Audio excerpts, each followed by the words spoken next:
We're really at a cusp of change, and there's a lot of things that are driving that change. Our title today, part of the New Horizons Conference, we're talking about new frontiers in technology. So not just AI, we're looking at automation, ways of improving things, and how we're going to do things better. Through facilitated sessions and workshops, as well as study tours, we saw a lot of inspiring examples from our team, their creativity, commerciality and innovation in action. We also gained valuable perspectives though from businesses in the region on how they are approaching change, growth and leadership. You probably, like me, used to think about the future as something out there that we're slowly moving towards.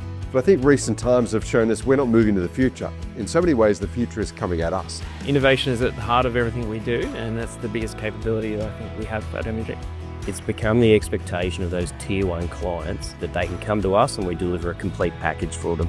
I think if we hold true to our values, innovation being one of them, it'll open ourselves to any possible opportunities that come in the future. The ideas, energy and collaboration we've seen throughout this experience are building a connected, forward-thinking business. It's our team, our leadership and our shared ambition that will continue to propel MNG forward.